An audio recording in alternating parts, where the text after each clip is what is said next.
Mga kababayan, Assalamualaikum.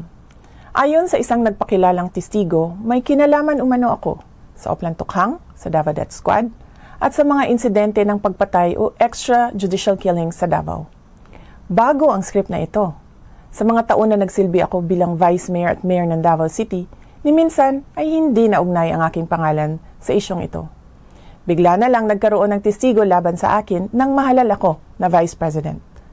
At kabilang na nga ako ngayon sa mga akusado sa International Criminal Court. Maliban sa tiyempo, malinaw na sadyang pinilit lang na maidugtong ang pangalan ko sa isyong ito para ako maging akusado sa ICC.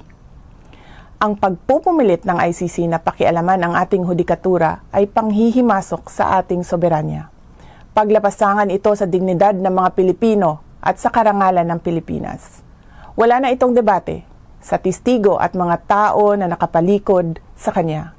Mag-file kayo ng kasong murder laban sa akin dito sa Pilipinas.